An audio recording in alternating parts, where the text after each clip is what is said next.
Hello. Yeah. You may play.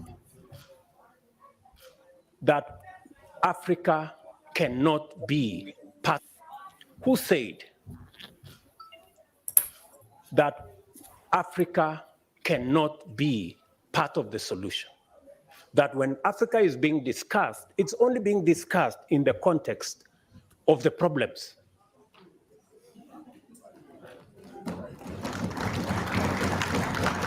And our voices are limited to, oh no, you are victims of climate change. We will help you to manage situation. We will manage you to deal with adaptation. We will look for some little money for mitigation. We do not want to be in that corner. We want to be in the conversation about the solutions. And we have what it takes. And shortly, I will be proposing to you why I consider that, in fact, the reason why we have been in a circus for all these years, it's because we as Africans have not stepped forward with our capabilities to provide the solution to this challenge of climate change. As the chair of the Committee of African Heads of State and Governments on Climate Change, I fully associate myself with the consensus that has evolved among Africa's leaders who have refused to be tethered to this unsatisfactory ideology. Instead, we have been pushing a fresh, affirmative, and solution-oriented perspective. And I have come here today to ask you to join us in executing this change of course, articulating a fundamentally Pan-African principle and amplifying new ethos that summons the world to live, produce, and consume in harmony with nature that will be spearheaded by Africa.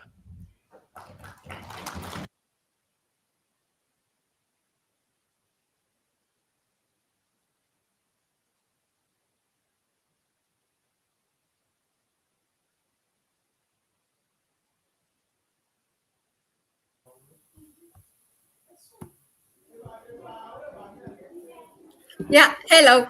Good evening, everyone, and good afternoon and good morning, depending where you are. As you may have seen, we have started our live streaming today with the video we have just shared. I hear my echo. Do you hear it also, Kwame?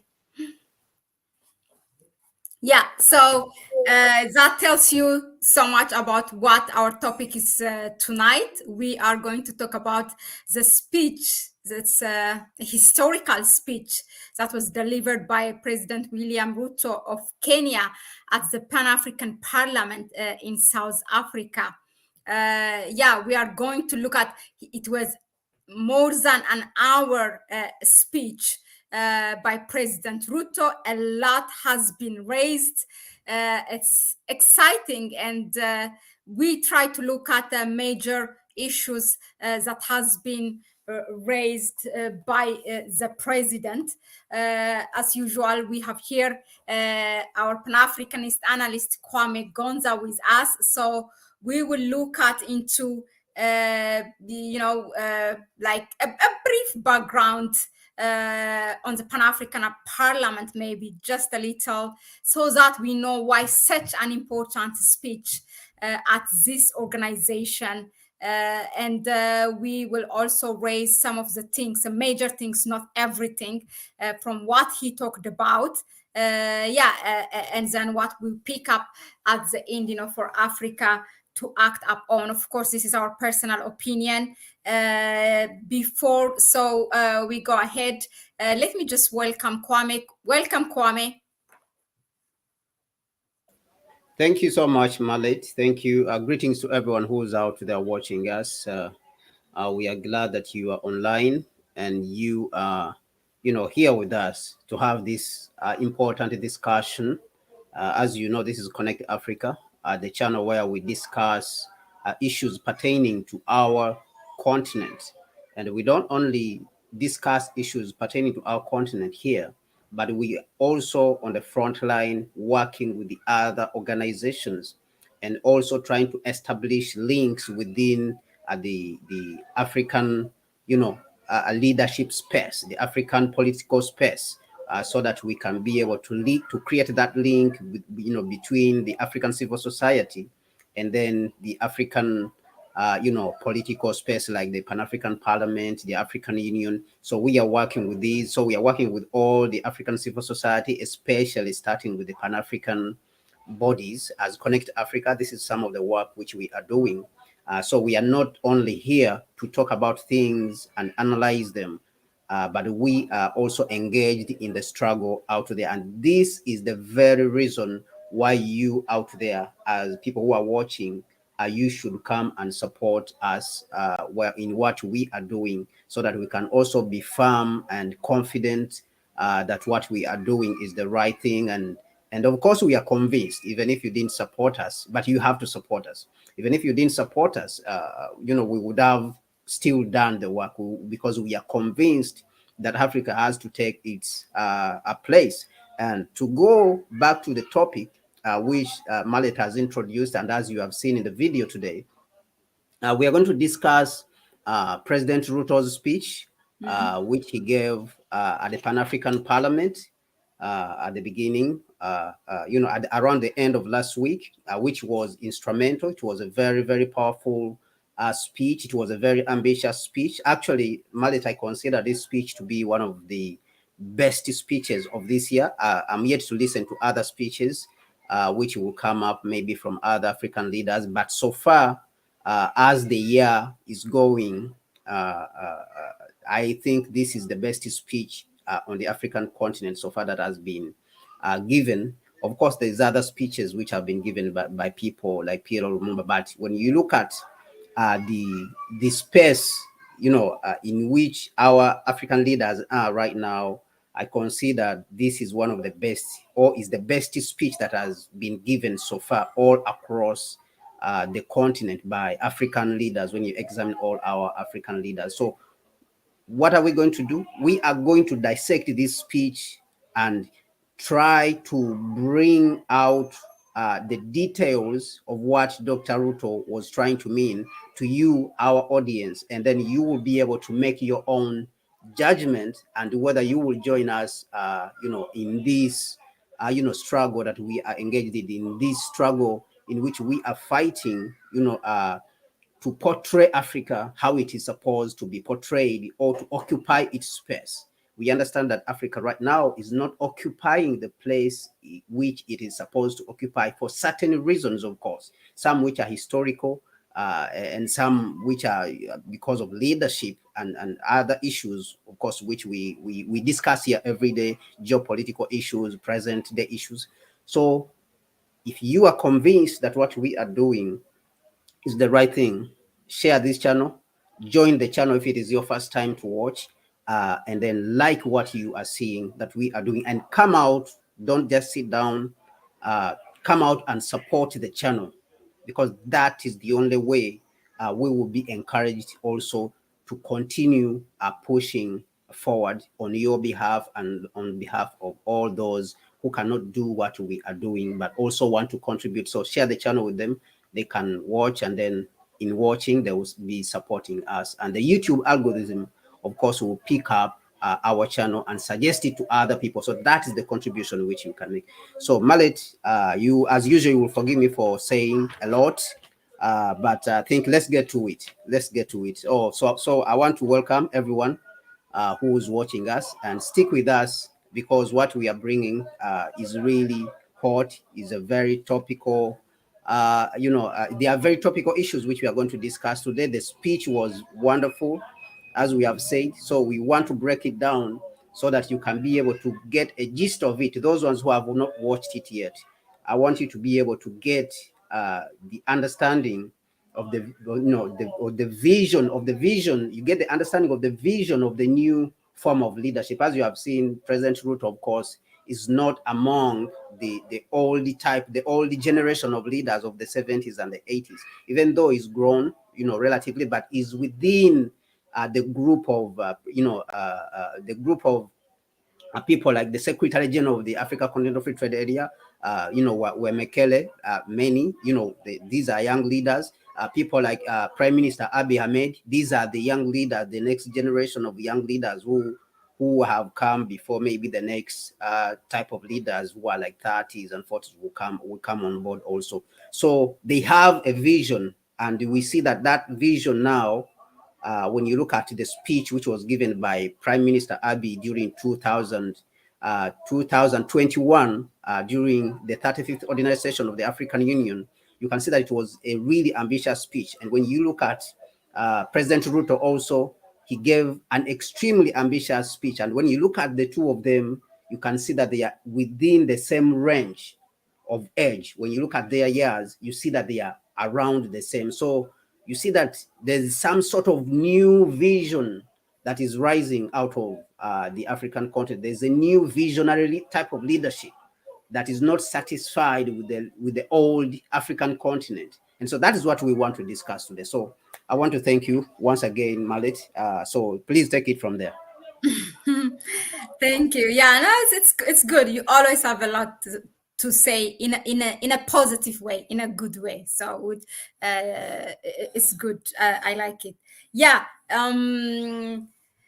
Before we go to the questions, really, okay. You have said it, you have described it, the speech. He has read so many things. I'll try to go through them.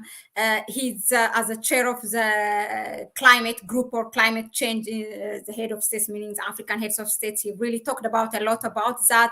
There's a financial illicit, and then about economy. There's also a lot of, kind of a pilot project proposal for the continent that seems very practical, which is like a ready one for Africa to adopt and work on it. So for me, the speech was like he was walking his talk. He was not just throwing problems, which are our problems, African problems, but he were on the same stage, in the same speech. He was also proposing the solution, and the solution were not just full of theory. They were a very practical solutions that he was bringing example from the nations that he's leading, from Kenya, and how it is workable. It was also a very statistically a very rich data, full of data speech. So he was, you can see that it was not just ambitious, but the guy have made really a good research, and it was a ready-made. It was like a pilot project, ready-made, and for countries to pick up and work on it. I was thinking of this Agenda 2063. There are flagship projects, where countries are going to take and adopt that according to their own priority, but more or less to focus on that way. So in terms of renewable energy, he has touched a lot. And then, of course, the UN Security Council for Africa to have two seats.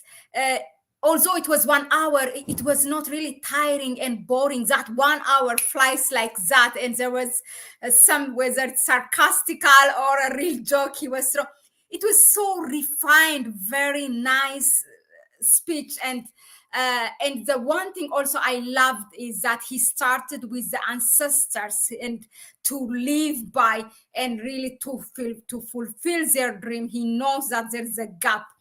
It was really a speech that goes down to history, and my prayer is just that it will be beyond the speech. He has proved again and again he's an orator, really a very good speaker. Now, such a very eloquent and very good speech at the Pan African Parliament. Why at PAP? I'm not saying that he's not making a good speech at in other places, but it was like a 1 hour speech. Maybe it will help us, to look at the Pan-African Parliament with its duties and responsibilities. Most of us, we don't know the organs of the African Union, but just if you can quickly tell us what it's all about, and then we jump to the questions regarding the speech. Thank you very much, Mahlet. The Pan African Parliament is important instrument or one of the most important organs of the African Union. The Pan African Parliament was established in March, 2004 by the Article 17 of the Consultative Act of the African Union as one of the 9 organs. It is one of the 9 organs which established the African Economic Community, which was signed in Abuja in 1991. So this protocol was ratified by 49 members. This protocol, which established the Pan-African Parliament, before it came into being in 2004, this protocol was signed by 49 member states of the African Union. Now, the Pan-African Parliament was set up to ensure the full participation of the African people in the economic development and integration of the continent. So that means that in the process of building the continent, the African people are supposed, to participate. They are supposed to contribute their views on what type of economy, or in what way this economy should be run, the African economy should be run, and then the integration economically and politically of that, African continent, the integration of the continent. So it is intended to be a platform for the people from all African states to be involved. It intends to have all African people involved in the discussion and the making of decisions to solve the problems, and challenges which are affecting the African continent at one point or the other. It is located in South Africa, of course, as we have mentioned, in Midrand, and that is where the various members of parliament in the Pan-African Parliament, of course, also they are called the honorable members of parliament. Why and how are they selected? These members of parliament, each part of the continent, each state of the African continent, each state, whether you are talking about Algeria, Morocco, South Africa, Benin, Togo, all of them, each state is supposed to send 5 members of each parliament in each state. Like, for example, if we say the parliament in Ghana is supposed to send 5 members to the Pan-African Parliament. Those members are supposed to be elected members who are elected within the nation, the particular nations of the African states. So, but two of them are supposed to be female. The act which established the Pan-African Parliament, it made it clear that 2 of those 5 members are supposed to be female. So, in essence, it is an organ which carries out the mandate of implementing the objectives and programs, of discussing actually, or overseeing the implementation of the African Union policies and programs. And of course, you can talk of other things like promoting human rights and consolidating democracy and discussing all these things, because the leaders themselves are normally elected. So it is an organization, or it is an organ of the African Union, which is established so that African people can speak through it. Even when you listen to people like President William Ruto, when he was speaking, he was referring to as the organ which represents the aspirations of the African people. They represent the voices of the African people. So briefly, this is what the Pan African Parliament is. For those who don't know that it exists, because many people are out there, they have never even heard of the Pan African Parliament. We have African diaspora also. That is one of the questions which I'm even actually trying to find out, whether the African African diaspora are part of the Pan African Parliament. I've been engaged in speaking to a lot of a lot of African diaspora to try to find out whether the African diaspora are part of the Pan African Parliament.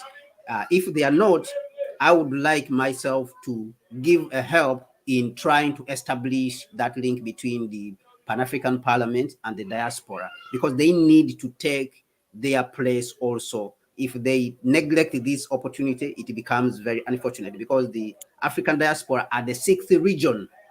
They are the sixth region of the African Union, in addition to the 5 regions which we have on the continent. The African diaspora, all of them, whether they are, all includes all people of African descent, whether they are the so-called African Americans, who we refer to as Africans, whether they are the people in Brazil, Jamaica, all these, they belong to the 6th region of the African Union. So they need to be represented, because I believe there are more than 400 million people who are of African descent.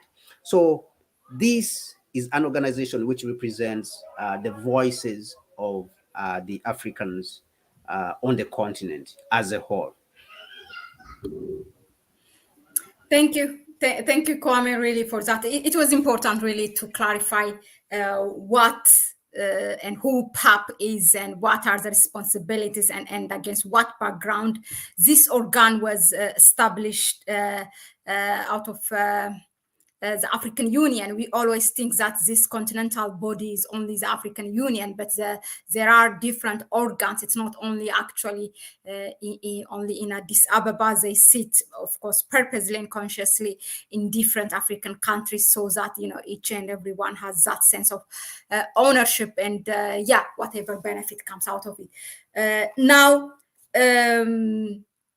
before we go to the major take of the speech, we are going through really an interesting time. So if you give us really the overview of the speech, against what background this speech coming to us, considering the time continentally, globally, it's really an interesting time. We are seeing, slowly but surely, the heads of states coming out and talking. But will this be beyond the speech, surrounding all what is going on? Give us your view in general about this speech. I think that President Ruto's speech was instrumental, very relevant to the times we are living in, because the world is living through tremendous changes. And President Ruto, you can say that he's a visionary. There's normally a mistake which we have when we are living within our time, that some of the people, we take very long to recognize that this man was a visionary until he has gone away. For example, if you look at people like President Kwame Nkrumah, it is after 60 years that now people are realizing that this man was living beyond, he thought beyond his time. He was a visionary, that he was doing things which he was seeing beyond his time, that he was doing things which we are going to serve people 100 years, ago. He lived in a time whereby, I think it is the Americans, the Department of Intelligence Agency, who published a memo, and they established the psychology of Nkrumah. They tried to study Nkrumah, and they said that the man was so far ahead of the people he was leading. He was 100 years of the people he was leading. So sometimes we have a mistake of not recognizing the people we are living with in that particular period, in a generation, and we may fail to tap into the particular gifts these people are giving us, or they are showing us. And so I consider President William Ruto's speech at the Pan African Parliament to be one of the most instrumental speeches that have been given on our continent, because the speech is very ambitious, like we have mentioned. It is very, extremely visionary. If you read it very well and digest it, the speech is very visionary. He spoke about our ancestors and how they had a vision, they had a Pan-African vision. So in this vision, they wanted the continent to look a certain way. So he established that clearly. And Mahlet also, I've heard you mentioning that he referred to the ancestors. He referred to our forefathers, the founders of the Organization of African Unity, and in 1963, because I'm telling you that if the Organization of African Unity was not formed in 1963, we would be in a much worse state. Africa would actually be even in a much disorganized and chaotic space than we are today if we did not establish the Organization of African Unity. But that is a subject for another day to discuss about the relevance of the Organization of African Unity and the African Union, of course, which we have today. So he established the importance of our forefathers and the role, of course, they played in the formation to the extent that we have the Pan-African Parliament. He recognized the importance of the Pan-African Parliament as a voice, as we have mentioned, a voice for the African people, and how it has a very important role. The Pan-African Parliament, he established that it has a very important role to play in the global space, looking at the global challenges which we are going through right now. COVID, he spoke about the financial distress, the debt, the financial debt which we have, the high interest rates, of course. He spoke about all these things, as we will see in detail. He spoke about climate change, and of course the speech was majorly about climate change. That is why he came to speak.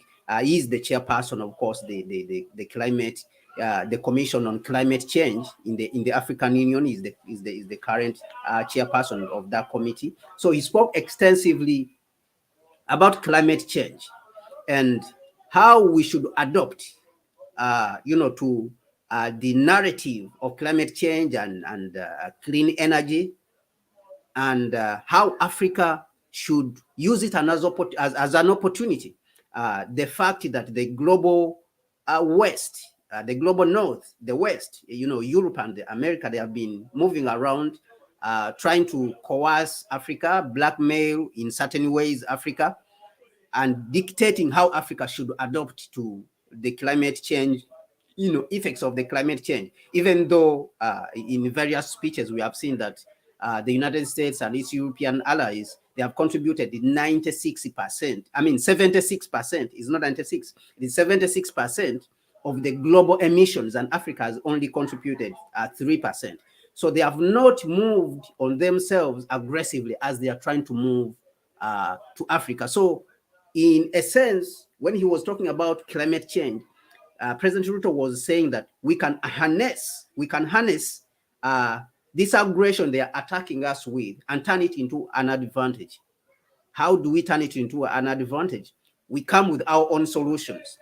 We do not reject the fact that we are supposed to adopt to the climate change measures or the Paris Climate Change Agreement, and whatever their rejection and their refusal to honor, for example, their pledges which they made during the Paris Climate Agreement of $100 billion. But he said that I remember. Please don't forget your point. I was with you in my mind. How many times on this platform you talked about that fund? Go on, please. Yes. So he said that we can turn that around and use it to our advantage. And how do we use it to our advantage? We advocate for industrialization, clean industrialization. Now, if we are going to talk about clean industrialization, then that clean industrialization should come to Africa, provide the money, shift the industries from the West. All the industries you are taking from China, you are fighting with China over economics, bring those industries to Africa, and let us run those industries on clean energy. And of course, he provided the figures. We will provide also, we will look at those figures which he provided that would contribute to a cleaner, environment, to a cleaner climate if the production was shifted to Africa and Africa was using clean energy, solar, wind, and then nuclear energy to run the industries and produce for the world. And then he spoke about, of course, Africa's place on the world stage. And in this also, he said that the Pan African Parliament has to play an important role. The Pan African Parliament specifically has to play an important role in representing the African continent, also in helping the African leaders to advocate for the interests of the continent on the global stage. And also he cautioned the Pan African Parliament that they should not let us down. They should not let us down. They should not take this as an opportunity to earn maybe bigger salaries and sit in South Africa and be on jets and flying around the continent, on planes and in first class and not do the work. So he mentioned that don't let us down. So on the global stage, he mentioned, of course, the how we should shift our industry. We should also put our voice out there, and also demand, of course, seats at the the United Nations. On the United Nations Security Council, we should have 2 seats, as you rightly mentioned, and then our voices, of course, we should speak. We should be able to speak as Africans, so that we are heard. So these are the things which he mentioned, and the speech generally was very visionary, looking at the fact that he's talking about the new Africa, the new industrialized Africa, the new Africa, which is the center of manufacturing. Just like how we have seen China in the last 30 years, that it has been the center of industry. It has been the factory of the world. So in that sense, his speech was very visionary. So this is what I see as the highlights of the speech which President Ruto gave.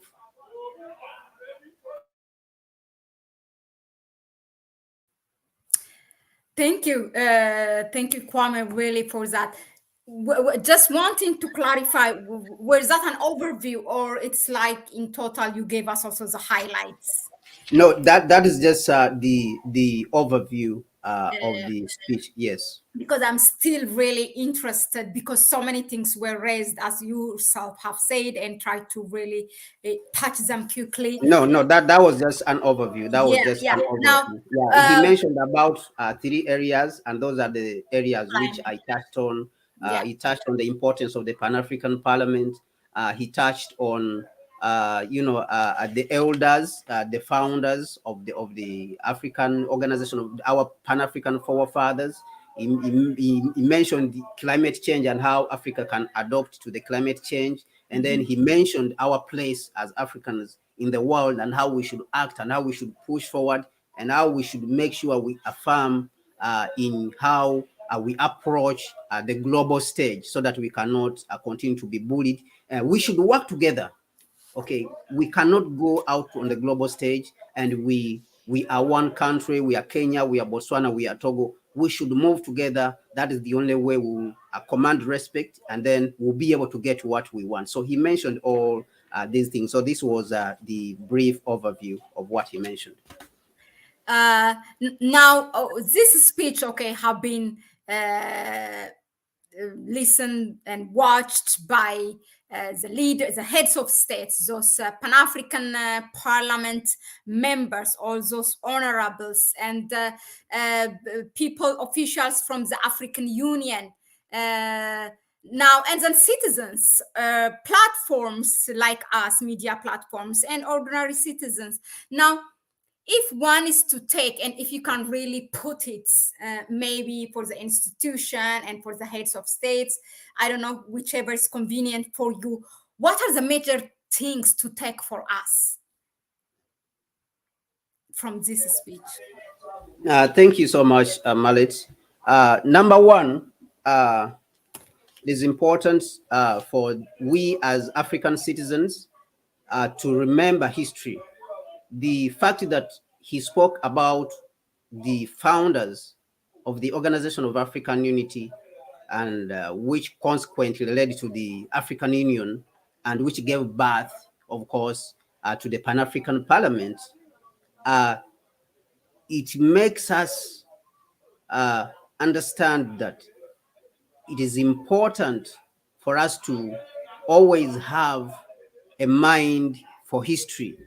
We should always have a place for history, because we are standing on what the Secretary General of the Africa Continental Free Trade Area, I was listening to his speech also, which he gave in the same place. And that speech, I'd want us to come back and analyze it, because he gave a very powerful speech, which was coming from his heart at the same institution, at the same organ, at the Pan African Parliament. The Secretary General of the Pan African, the Secretary General of the Africa Continental Free Trade Area mentioned that we are standing on the shoulders of giants. Our Pan-African mothers and fathers, sacrificed. So with that understanding, then it gives us an opportunity to appreciate the sacrifice that was made to reach where we are. That is one of the things which I took out, that it is important for us as Africans to respect the sacrifices and contribution of our forefathers, because it is those sacrifices, whether you are talking about Haiti, in 1791, it was that fight that Haiti was able to defeat Britain and France. It was that fight that led to the abolition of slavery. Unlike what people tell you, Britain and what John Speak and all those other groups, they are not the ones who contributed to actually the stoppage of slavery, but rather our ancestors in Haiti, those people you see in Haiti, those Africans you see in Haiti, they are the ones who led to the abolition of slavery after defeating France and after defeating Britain and defeating Spain, in a war, and yet they were slaves. So that contribution, it makes it imperative for us to remember it. The independence movement, the sacrifices that were put down by people like Kwame Nkrumah, of course, Amilcar Cabral, you can talk of Nelson Mandela, Robert Sobukwe, Steve Biko, people like Jomo Kenyatta on the other side, and the Mau movement, the Majimaji movement in Tanzania, our ancestors, the Menelik II, Emperor Menelik II in Ethiopia. You can talk of, Lumumba, in the Democratic Republic of Congo, Patrice Lumumba. You can talk of Olympio, Sylvanus Olympio in Togo. You can talk of many of them across the African continent. That it is important to pay homage to this history, because it is this history that is pushing us. Every time we remember that, then we will be able to move forward. So it is important also to remember that the Pan-African Parliament is there for us as Africans all across the continent, because if we have these organs, then we can even take our decisions. Remember that some of these people, or majority of these people, are always meeting the heads of state. So if they see, the heads of state see that we are interested in these organizations, in these organs, for example, the president of the Pan-African Parliament, if he sees that letters are coming constantly from the African citizens, then he will speak to the African heads of state that this is what is on the ground, this is what the African people are saying. The African people, you heads of state, when they meet, for example, for African Union summits in Addis Ababa, the president of the Pan-African Parliament will be able to take these suggestions which have come from our writings and discussions that we have with them. So it is important also, it was able to make me see the importance of the Pan-African Parliament as an organization that we as African civil society, as Africans, we should put on our radar. We should be able to dialogue as Africans and Pan-Africans and African civil society. We should be able to dialogue with the Pan-African Parliament. And like we have mentioned also, President Ruto has come out as a visionary. And I know, some of the Kenyans, of course, may have a different view regarding the problem, because of the problems they may be facing at home. But that does not remove the fact that President Ruto is a visionary, because it takes really a visionary to lay out such a plan which he laid out at the Pan African Parliament. And it is important also that we as Africans, and African society, and especially the Pan Africanists, who I consider the people who are supposed to inject the ideas or the ideology on which the new Africa is supposed to run. They are the ones who are supposed to inject that ideology in the new Africa, are supposed to be dialoguing with such people. It doesn't have to be perfect. President Ruto doesn't have to be perfect for him to be a visionary. He doesn't have to be perfect. Just like how President Kwame Nkrumah was not perfect, but that did not stop the fact that Dr. Kwame Nkrumah was a visionary, and he was able to see 100 years from the time he was, or 200 years, even 500 years beyond the time in which he was living. Just like we said that the Department of Intelligence Agents of the United States did a psychological study on him and concluded that Nkrumah was a visionary. He was a visionary, that he was able to see, beyond the time he was living. He was able to see beyond the time, he was living in, and the people, he was far ahead of the people he was leading. So I consider that President Ruto has some form of vision with him, like I mentioned at the start of the program when we were starting, that it looks like, to me, it looks like there's a new crop of leaders who are coming up across the African continent, and these leaders are not satisfied with the old order. That is why you see there is a demand for the reformation of the organizations like the United Nations, and they are aggressively, assertively, like we have mentioned also, because of the global events that are going on, that we need to see a new Africa that is more assertive. And this is the Africa that we have been asking for. This is the Africa that we have wanted. We want an Africa that is more assertive on the global stage. And so if something like this comes up, then we are supposed to support it. And I've seen even some people publishing videos on YouTube and all the other media houses, and they say Ruto should be protected by all means, or Ruto should be scared because of the way he spoke. So this shows you that he's a visionary. The fact that people have started talking like this, it means that President Ruto is a visionary, that he's able to put out speeches out there. He's able to put out speeches which are, ground shaking. They shake the ground, that people will wake up, and even people, like you mentioned, Mahlet, people will listen for a full hour and they will not sleep.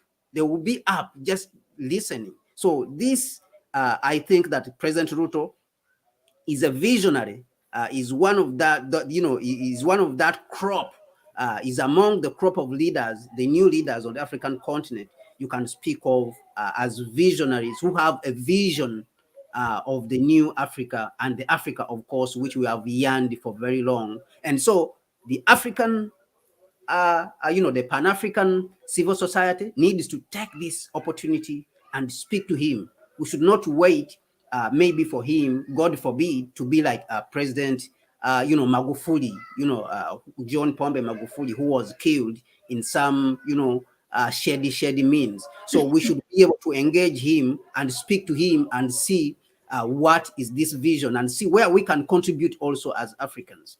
Where can we put our hand into this vision, which he articulated during that speech at the Pan African Parliament. And of course, he mentioned what I took out, the importance, which has been mentioned, numerous times, even in Nkrumah's time, starting from the 1960s.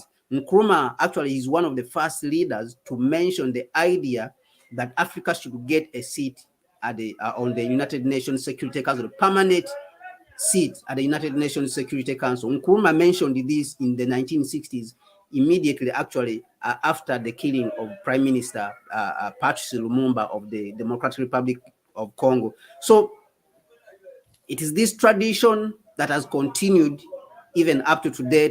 People like President Robert Mugabe of Zimbabwe mentioned this consistently, and all the other leaders have really mentioned this. But because the imperialists the colonialists are dictatorial in nature, even though they mention that they are democrats. Because they are dictatorial in nature, they always, deny us our rights as Africans. They deny us our democratic rights as Africans. So he mentioned the importance of us as Africans getting a seat at the United Nations. And this, as I've mentioned, it is a tradition which is coming all the way from the 1960s, and the middle leaders, the group which is going out, the President Mugabe's, the Museveni's, they have been mentioning this. And so the new group of leaders also are taking it on. The new crop of younger leaders are also taking it on to demand for the seats. And also we, the African civil society, I think we need to amplify that voice. We need to amplify that voice further, because the dialogues which we have here, like what we have on Connect Africa, it contributes tremendously. It contributes a lot to that narrative, that we are putting out our African narrative. So we are also saying that we really need to have 2 seats at the United Nations Security Council, 2 permanent seats as the African continent, to represent and reflect the global realities which we are living in, and represent the 1.4 billion people across the African continent, and 7 billion people if you add the African diaspora, out there, in the across the Atlantic and all over across the globe. So he mentioned also that the members, of course, need to be responsible, the members of the parliament, and they need to be responsible in their approach. They need to take out the message which he gave, to their countries, back to their countries, the messages of clean energy, the advocacy, the fact that we should push together as Africans, we should work together, and then we should push together one solution as Africans. And that is the very reason, actually, he's going to host a climate summit in Nairobi. I think that summit is coming on, is either going to come on in August. No, it's going to come on in September in Nairobi. The summit will be an Africa Climate Summit. He's going to host it in Nairobi. It will be to discuss the solution that Africa is supposed to present on the global stage. And with this, I think the proposal is very ripe, and we as Africans, we need to help him to sell it to the other heads of state, because majority of the heads of state may look down on the solutions which he gave, but if we show as African civil society that we are in support of President Ruto, I believe that the other African heads of state will be able to see substance. We'll be able to see substance in this that solution that he's giving the whole African continent. So briefly, without wasting time, he spoke about a lot of things which I noted down, more than 32 points, more than 32 points. But because of the time, the interest of the time, we will not be able to go through all those. But we will stop there, because our viewers also have to go and rest. Those ones who are watching us in the evening, and those who are watching us in the morning, they have to go to work. Those in the afternoon, probably some of them are still at work. So we cannot mention all of those, but we can just give you the highlights of what President Ruto said. Thank you very much, Mahlet. Thank you, Kwame. Really, you have given us a very good overview of the speech and then the major points that he has raised in this historical speech. But let's put it now on a personal level, or perhaps as a people who are advocating for African unity, as Pan-Africanists on a personal level. Which one really is for you that you would say this, you will not take it lightly, that you were so excited he validated this point? Which one would it be? I think President Ruto, I think he's been reading a couple of books on climate change. And if you look at what he, and of course the speech was about climate change, but there's a book about the new form of industrialization which was written in a book called The Third Industrial Revolution by Jeremy Rifkin. There's a gentleman called Jeremy Rifkin, and if you want, you can search for that book. It's called The Third Industrial Revolution. And even when you go to YouTube, you can search for that. He has a lot of talks on that. It's called The Third Industrial Revolution. In that book, Jeremy Rifkin lays out the stage where we are in the world, contrary to what to what everyone has been telling you, that we are in the fourth industrial revolution. We are not really in the fourth industrial revolution. The narrative of the fourth industrial revolution has been coming from the World Economic Forum and the Western world. That is where that narrative has been coming from. But really, we are not in the fourth industrial revolution. We are rather in the third. We are entering the third industrial revolution. In that book, Jerome Rifkin lays out that the first industrial revolution happened in Britain. The second industrial revolution happened in the United States. And what we are going through right now is the third industrial revolution. And that third industrial revolution actually is majorly happening in China and probably Europe, to some extent in Europe. So he mentioned that for any industrial revolution to happen, there's three technologies which are supposed to converge. Number one, there's transport technology. For example, if you look at the first industrial revolution, you have the train, the invention of the train. You have three technologies come together: transport, and then you have communication, and then you have energy. So these are the three industrial prerequisites of an industrial revolution. That means you discover a new form of powering a civilization, a particular civilization. In that period, you discover a new means of transport, and you discover a new form of communication. And so for the first industrial revolution, the new form of transport was the train, which happened in Britain. The second form of technology which happened was the communication, the telegram, the invention of the telegram. And the third form, which was the energy form. What was the form of energy? It was the steam. Steam was the one which was powering everything. If you are talking about the train, you had the steam train. You are talking about the printing press and the telegram, it was the steam which was powering steam engine. So it was the steam which was powering. Now, the second industrial revolution, not to bore you, I'll go through it quickly. It happened in the United States. And what happened in the United States is that oil was discovered as a form of energy. Transportation, the automobile, okay? The automobile was commercialized in the United States by Ford, Henry Ford, and then they started pumping out cars, and then they discovered the telephone. Then we started calling on the telephone, the landline telephone with the wire. So that was what ushered in the industrial revolution, and of course the electricity followed the discovery of the oil and all that. So that was the third industrial revolution. So in his argument, Jeremy Rifkin, he argues that what we are going through right now is the third industrial revolution. What people are calling the fourth industrial revolution right now is actually a communication technology. That is just a part of the third industrial revolution. It is not the fourth industrial revolution itself. The communication, Internet of Things, and 6G, that is a communication and, a stage.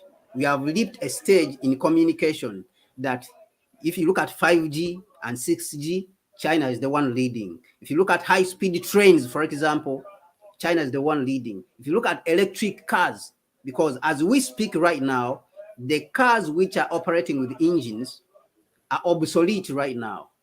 And who is leading in communication, in 5G communication, is China. Who is leading in the new energy systems, in the renewable energy, who is employing and who is manufacturing and employing more renewable energy, like solar and wind energy, and even to some extent that is employing nuclear energy extensively. It is China. So that is where the third industrial revolution is happening. So why am I saying this? I'm saying this because from President Ruto's speech, it looks like he has read this book. Because when the Chinese premier heard that they had published this book called The Third Industrial Revolution, actually he bought that book immediately and took it to China, and immediately,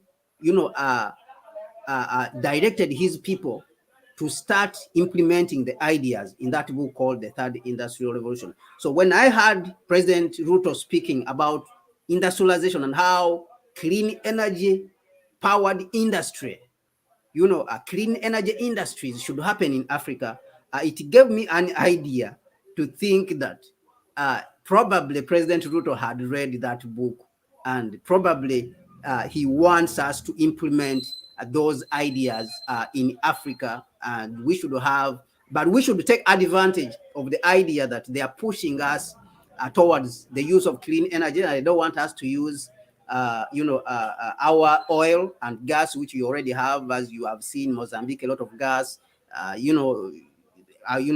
Ethiopia also discovered a lot of oil. Uganda discovered a lot of oil. Nigeria has a lot of oil and gas. Ghana has a lot of oil. So they do not want us to use this oil. So we should take advantage of this and tell them that if they don't want us to use this, then they should bring the industry here, and they should bring the money here for investment so that we can invest in the clean energy. But if they don't want to do that, then they should forget we are going to find our way. So they should not tell us how to do it. So that idea that we are supposed to leapfrog the rest of the world by using clean energy and contributing to the idea of a cleaner world, like he mentioned, that if we contributed, we would reduce emissions by almost 300, by almost 300 million tons, of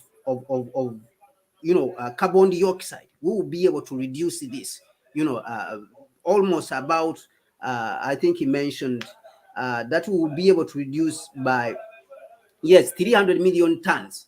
300 million tons of emissions will be removed from the global emissions if the industry in Africa, if for example, bauxite, our bauxite was refined here, if all the steel required on the international stage was refined in Africa, because we are exporting a lot of raw steel as raw material.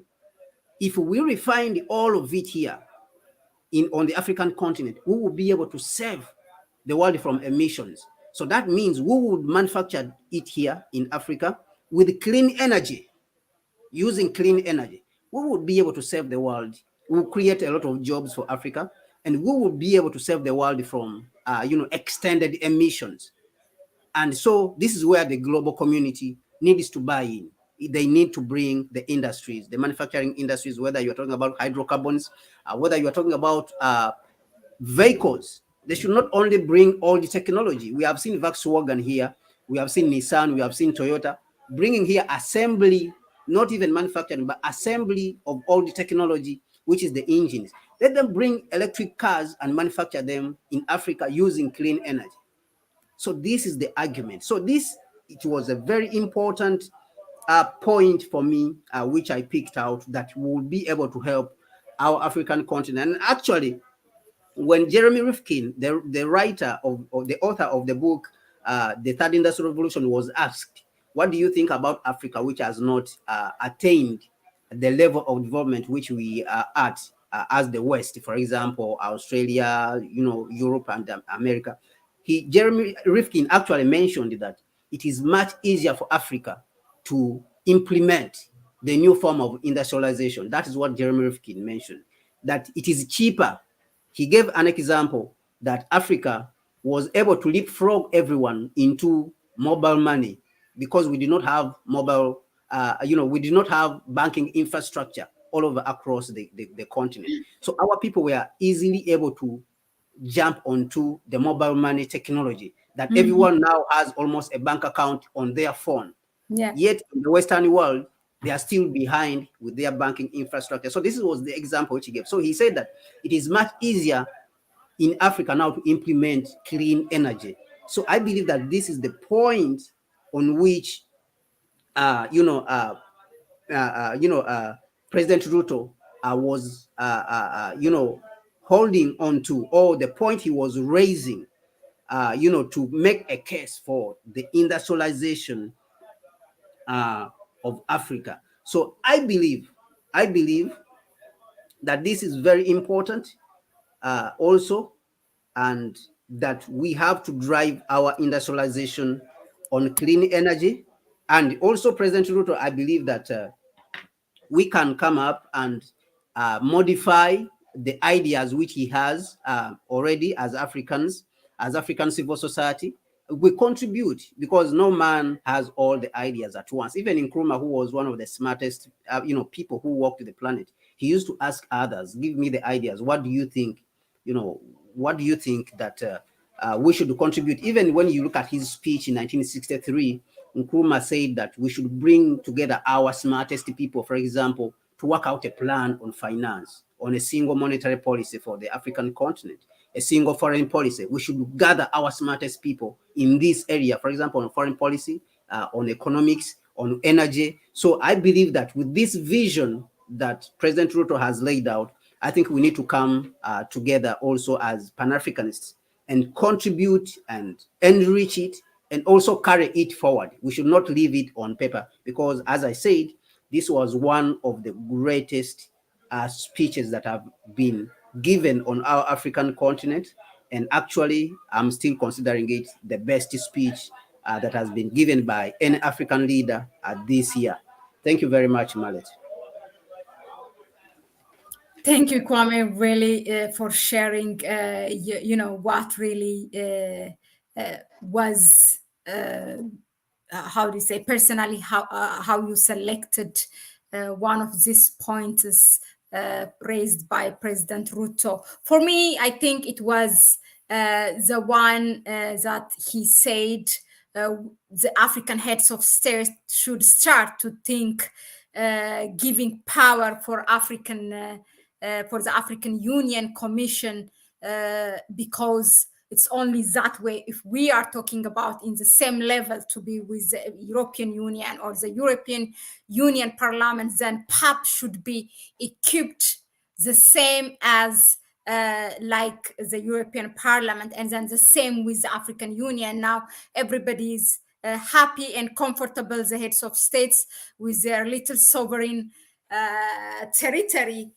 but if not everything at one time, but certain things needs to be, a power should be given to the African Union. So I really hope that other leaders or heads of states listen to this, and slowly maybe something will change, because people right now, most of the people don't even know that how toothless and helpless the African Union is as an institution. It's the power is in the heads of states, and that needs to be really very, very clear. And everything on paper is really good. Maybe they think that power will never come to the African Union, I don't know, but one day when that institution is empowered, then that's a day to see. Yeah, absolutely. I agree with you. I agree with you that the African Union needs to absolutely be empowered. We have seen that when the African Union was empowered during the Ethiopian crisis, and where we had rebels in the northern part of the country in Tigray, that the African Union was able to function. So the African Union really just needs to be empowered, a little bit more, and given the responsibility, and then also given the advisors, especially from the Pan-Africanists. We have to have Pan-Africanists, not only the heads of state. So when it has that power, then it will be able to, to work in the interest of the people. So I very much agree, with the point which he made, that the African Union, should be given more power and responsibility to act on behalf of the African people, across the globe, and even to solve problems. Problems like what he mentioned, for example, in Sudan, that we have these generals who are fighting and destroying infrastructure which has been paid off by the infrastructure which has been paid for by money from taxpayers, African taxpayers' money. Africans have paid for these infrastructure, and the generals are just destroying these infrastructure. So if we had a unified military command, or what they are calling the standby force, they have been talking about the African standby force, African Union standby force. But if we have a unified military that can impose and punish, I think we would be able to put down such chaos. Because in many cases, we have seen that even foreigners, they take advantage of this chaos and they cause more chaos across the continent and plant more seeds and they escalate it. They pour more fire and fuel, as we are seeing in Sudan, that one group is on the other side, whether is it Americans and the Saudis, another group is on the side of Russians. So you see that all these are warring. There's interest, foreign interests. But if we take responsibility and give the African Union full power, then it will be able to act, decisively, like what we mentioned, that it was able to help to quell, the conflict which was happening, where the rebels were disturbing Ethiopia. Thank you very much. Yeah, definitely. That was a very good example. The Sudan. We all know if they really wanted it, just because the security budget is funded by somewhat called development partners, which is usually most of the time the Western. Some infrastructure are, of course, funded by the Chinese government, but other than that, it's mostly by the Western. And I think the security is mostly by GIZ and some other Western countries. Now, so because of that, the West has its interest. If they really wanted to stop this conflict, they will have a way to do it, to fund the African Union, and then the African Union be able, contribute forces as they always do from the region, and then send a troop there. But because we don't have that capacity, we just let the people of Sudan to die. And as you said, see, when the infrastructure that is built by the taxpayers of Sudanese people is just destroyed, or even maybe money that is they got from a loan, and maybe it's not even paid, and another date on top of it. It's just really crazy. So these are one of the things also we as Connect Africa here that we do on the ground. We have I am going to put it in the comments section. I will pin it. There are petitions that needs to be signed, and which is all about African unity, and one of them is about having an African military in the continent, a united one. So please go ahead and sign that petition, and also share it with your family, with your network, whoever is interested. We have officially kind of covered our questions for today, but I will just extend it for a few minutes, because I saw one comment here, and I know that we have raised it in different times, but it really needs a topic of its own. It's a discussion by its own. Somebody said here, Ruto made a big speech, but was at the King Charles coronation a few days later. Ruto is another talker. Now, I'll try to put it in context. We have this Pan-African leaders, okay? It sometimes even it gets so controversial, even for those who says that, okay, we are Pan-Africans, we know this and we know that. But we see them often, in their own country, in their own territories, there's a lot of problem. But when you look at it from the Pan-African perspective, there are good leaders. And you also, when you analyze, you said at some point, they don't have to be perfect. They don't have to be perfect, right? If you can just elaborate on that. And those hands, it's mostly it's foreign hands that steers in the nations that they lead, because the West knows that that's a very divisive method, really, to demonize those Pan-African leaders. Or sometimes we see them also we find them inclining to the tribalism thing or other things. But when it comes to Pan-Africans, they're a very good orator. Now, what we just because, okay, President Ruto said during the meeting by the summit of the Mo Ibrahim Foundation, he really criticized why all these leaders are summoned in the West, and then sometimes to find themselves in school bus, right? He himself says that, and then after a few days later, he was at the coronation, which also in between that, I think Honorable Piolo Lumumba has talked about this. What should we make out of this? I mean, should our expectation because of this should go low? Should we judge them by this? Yeah. Back to you, Kwame. Yeah. So of course that is a controversial situation when you look at it.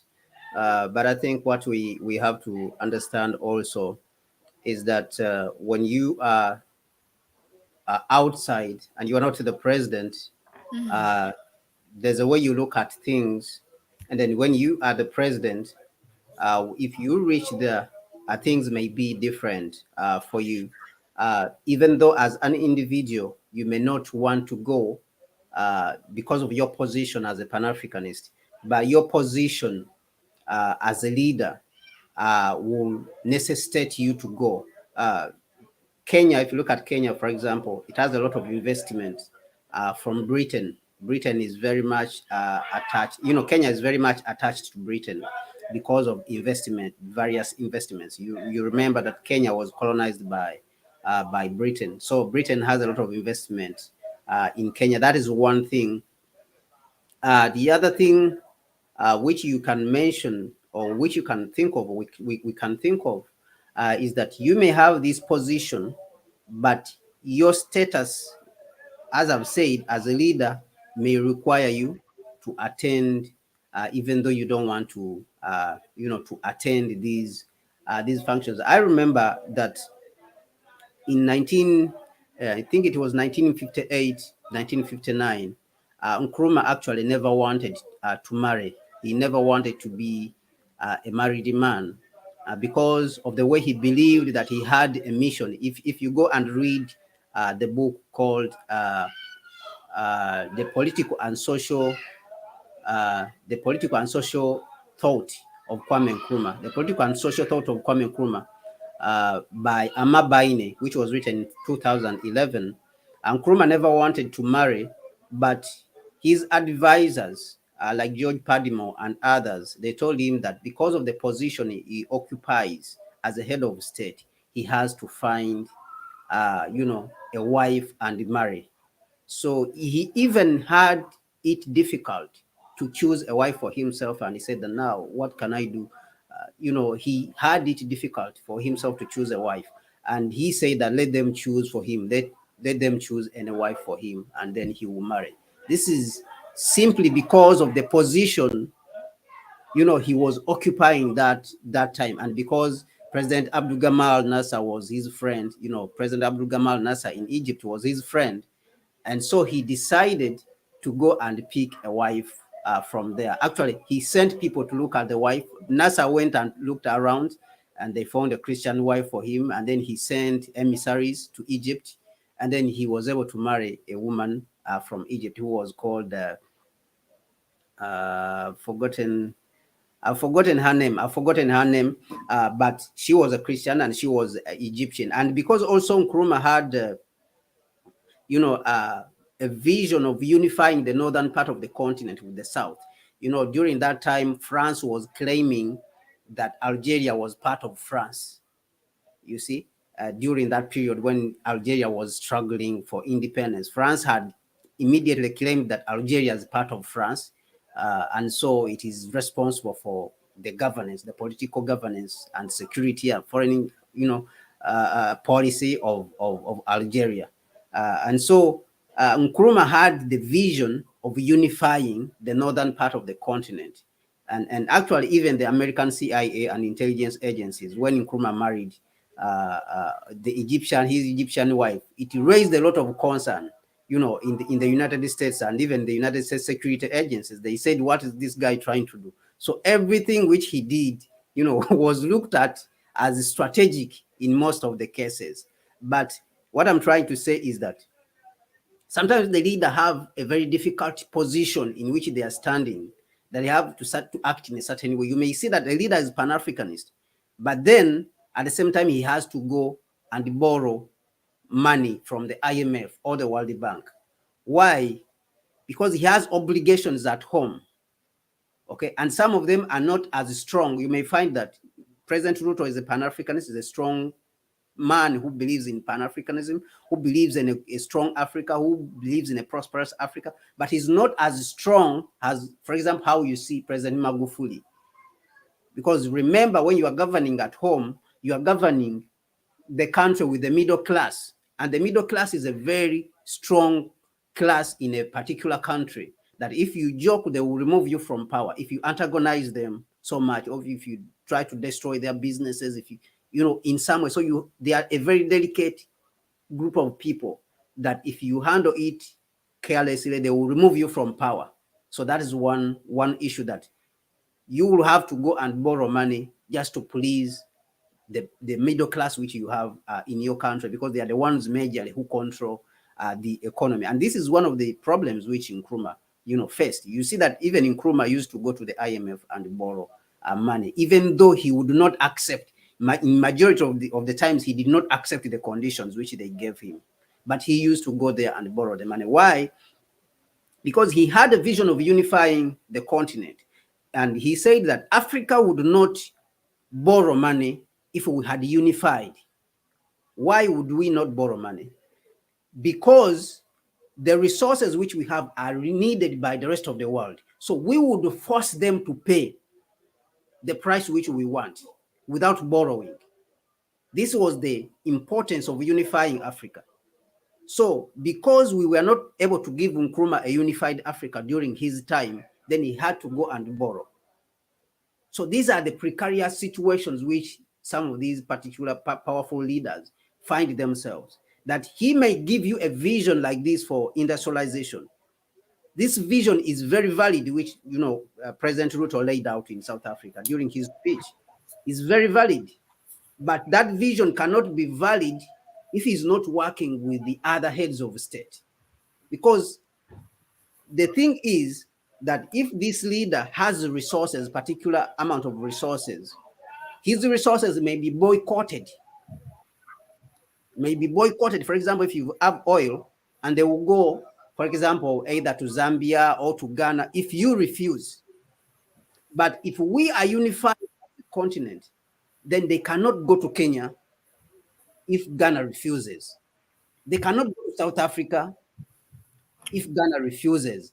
They not go to, to Ghana if South Africa refuses to sell gold. So that means that is the leverage.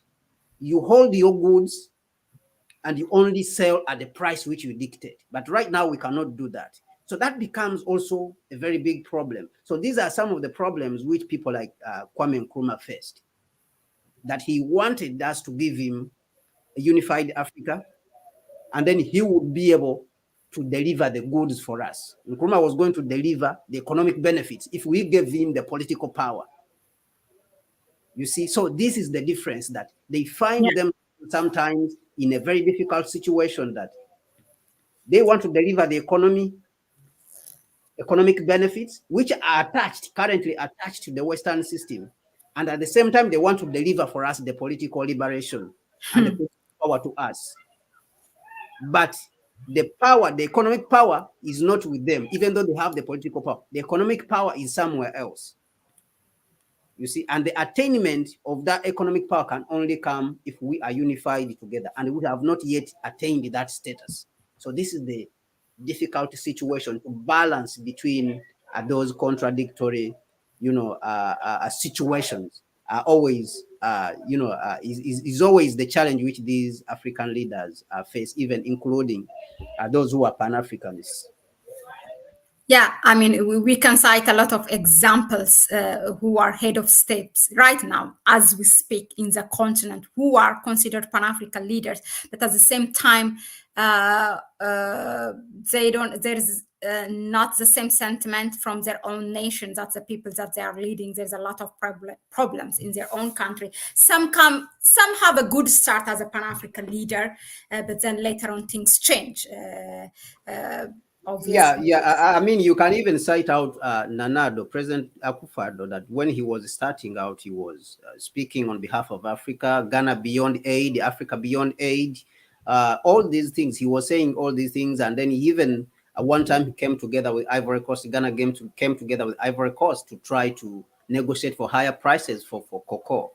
But when they see that you are moving this direction, then they find a way of penalizing you. Yeah, they find a way of disciplining you, and so and or also even removing you. Yes, even removing you to some extent, or even killing you, like how they killed President John Pombe Magufuli of Tanzania, because he was making so much progress. If they see that you are defiant and you have your own solutions, you are progressing, they just come and eliminate you and kill you and remove you from power.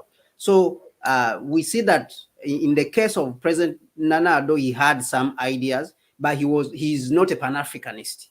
Also, that is a problem. That he's not a strong Pan-Africanist, even though he believed that Africa should be maybe independent, should be self-reliant. Ghana beyond aid should not receive aid. But right now he's in the IMF. Of course, there is some indiscipline in expenditure in the country. As we will look at it next Thursday, we are coming to talk about the IMF program, the Ghana IMF program.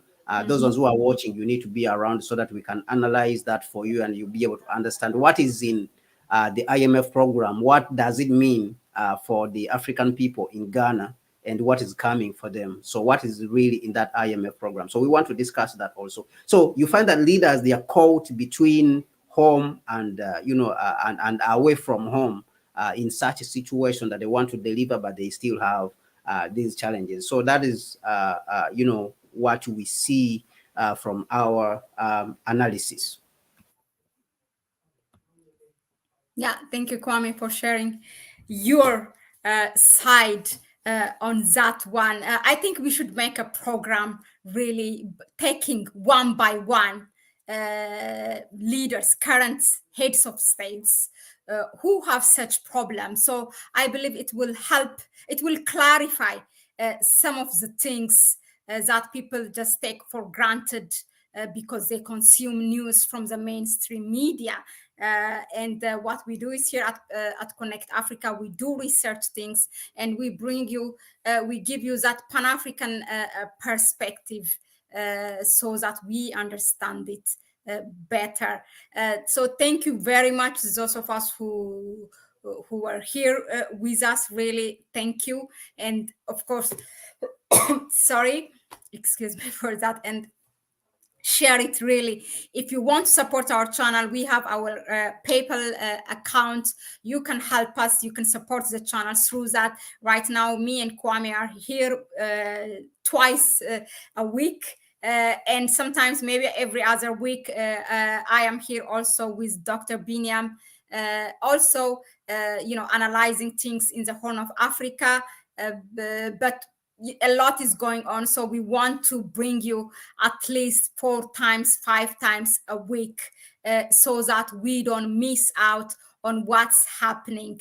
Kwame, really, I thank you very much from the hot Accra.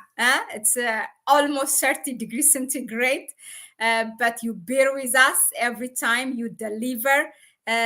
Of course, you're part of Connect Africa, but I really, really appreciate, and we are blessed to have you, me, as a host here, and then also the audience. I'm sure they share my view.